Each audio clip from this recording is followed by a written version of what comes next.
Welcome to CompTrade Podcast. Today we have the great honor of welcoming one of the world's famous young entrepreneurs and leaders at this point, who is the managing director of CG Corp Global, and he's going to tell us more about his journey so far. So welcome to CompTrade Podcast. It's great to have you here. Thank you, Angelina. I must say that it was quite spontaneous. Yeah. Didn't expect that it's going to happen so fast. But like I said, you've done great for yourself, and Telegraph especially, which is so prominent.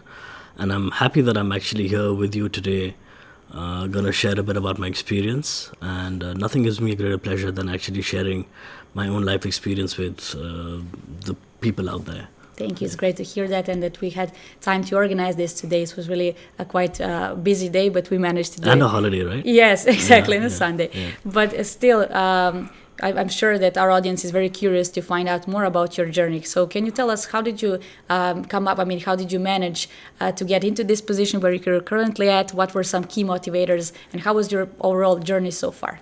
Sure. Let me give you a bit of a snapshot about my early days. At the age of 6, we were sent to a boarding school. I've got 2 older brothers as well. And my life started at the age of 6 when I left home and I went to boarding school. So throughout my life, I've actually stayed away from home.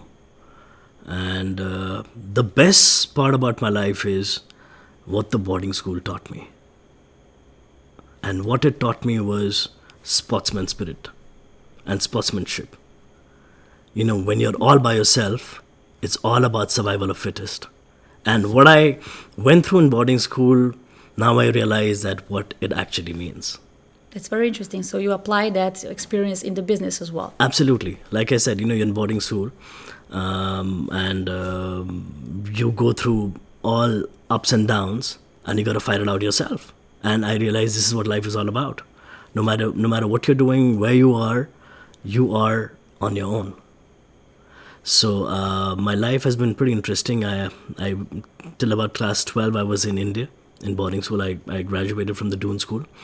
Then I went to States for about 2 years to do my undergrad. But I realized that something was deep inside calling me to join the business quite early. So I joined the business in 2004. As soon as I actually graduated from high school, my father was returning from one of his trips from Egypt, and he decided to stay back in Dubai. And I just passed out of school, and he said, "Why don't you come to Dubai?" So the moment I landed in Dubai, for some reason I said, "This is where I want to be." And this is in 2004. And that 3 days vacation got actually converted to a 13 days work trip. So we made our first investment there, and I knew that this is where I want to be. But it so happened that I was going to America to pursue my undergrad. And while I was there, for some reason, I always wanted to come back, and join the business. So I came back to Dubai. I studied my undergrad in Dubai while I was working. I did my master's out of a university, an Australian university as well, while working in Dubai. So Dubai has actually played a very, very important part of my life. Okay, and the way you put it, we can see that education has played a huge role in your life as well. Absolutely. And you have given a lot of talks throughout your years in universities and such.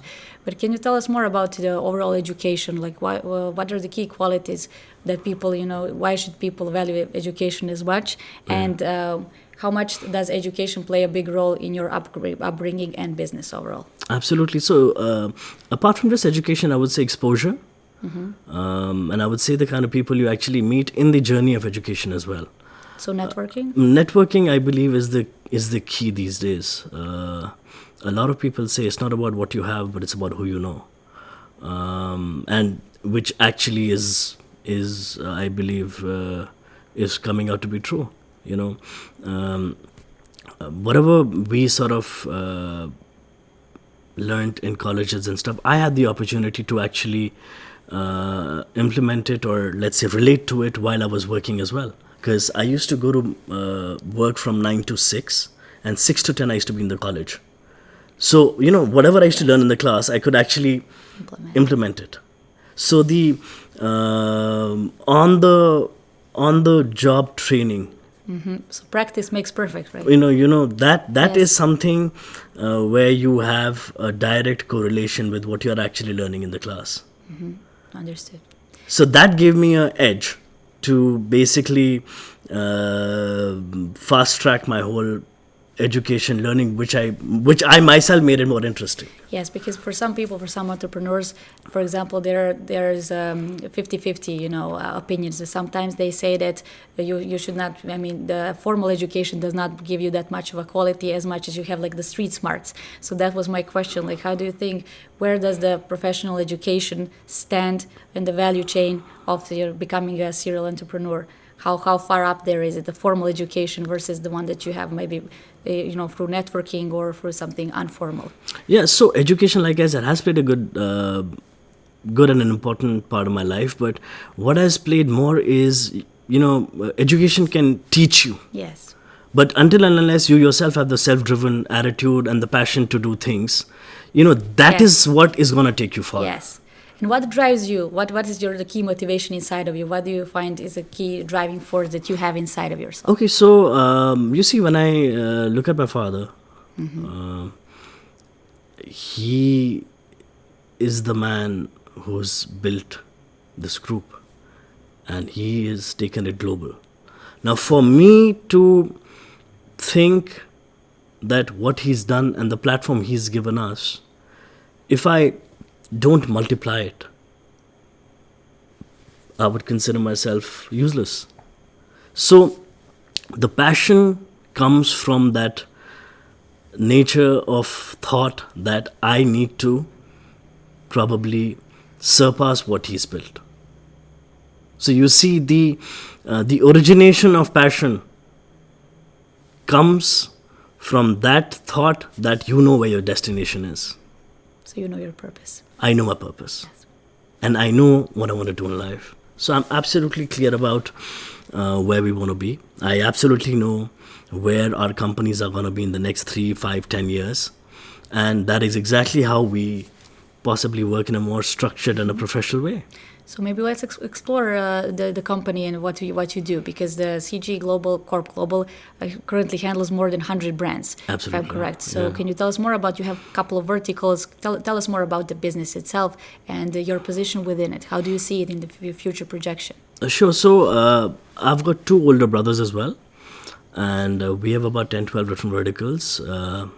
Our verticals ranges from the FMCG to electronics to banking to telecom to hospitality to infrastructure to cement to education to real estate to agro, food park, Ayurveda, to motors, telecom, I think I already said. So to name a few, these are the verticals. But I run the foods vertical. Which is why we are here today, because we have an operation and a factory in Serbia.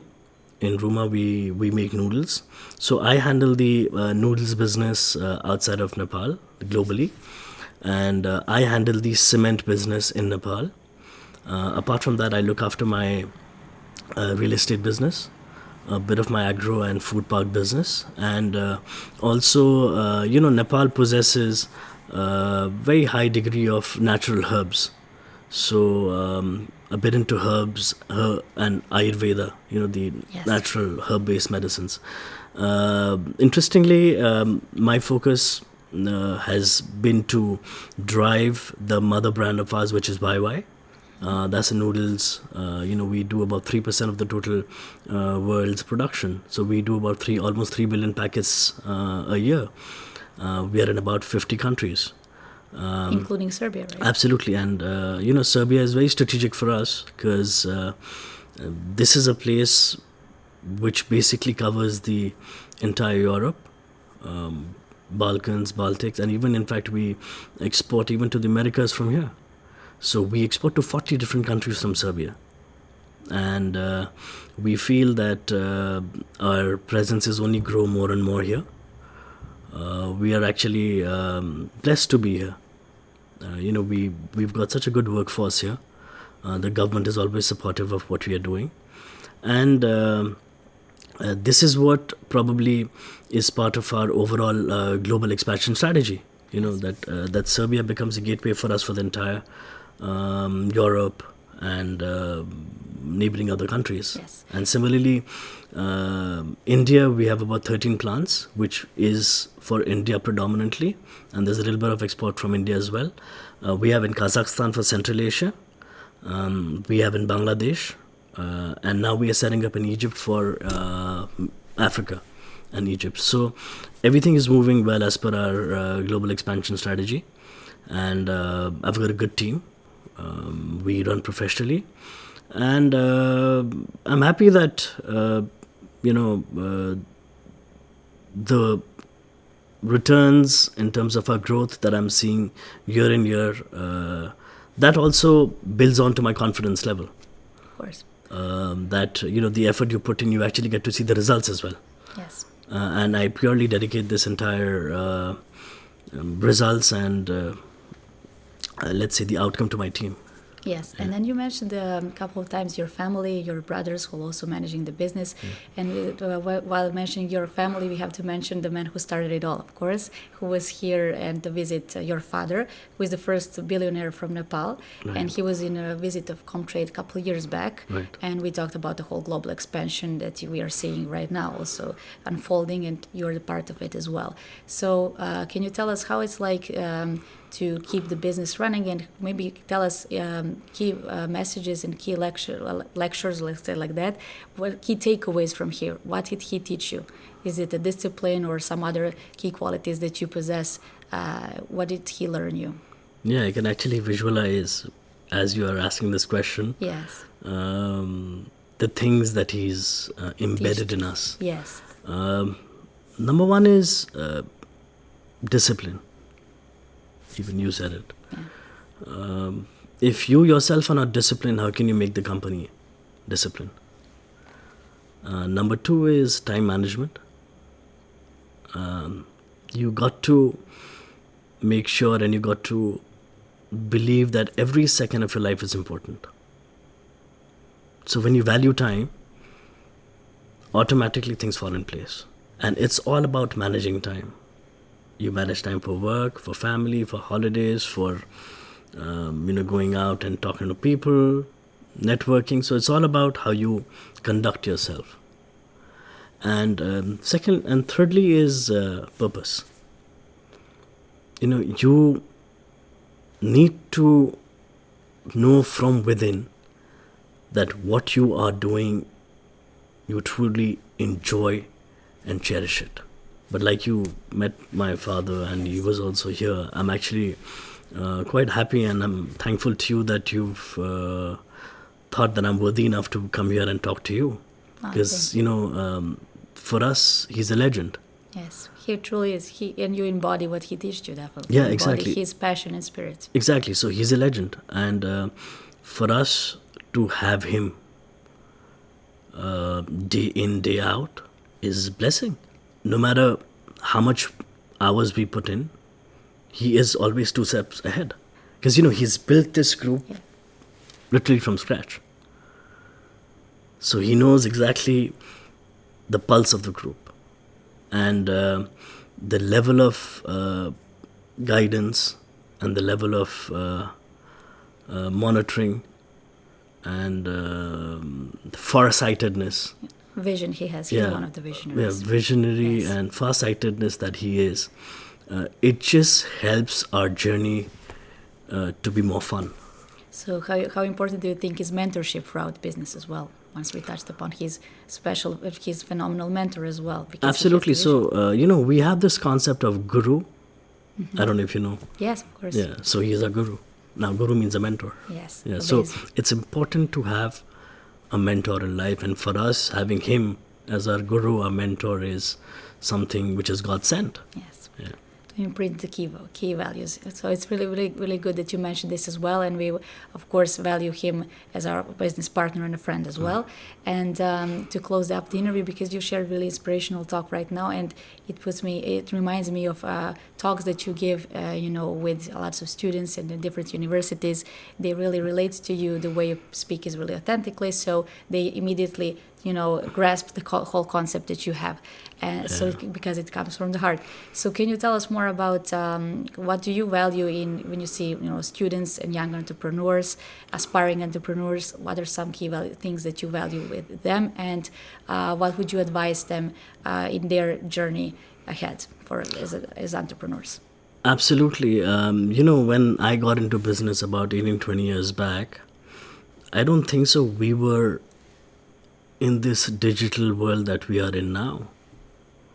The world has become so small purely because of the whole IT internet. Yeah, we know all too well about it in this country. Yes, it's become so small that the whole marketplace is in your fingertips and it's in your palm.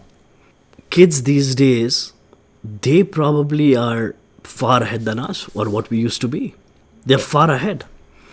So what do they look into, or let's say what do they look at when I go to colleges to probably talk to them?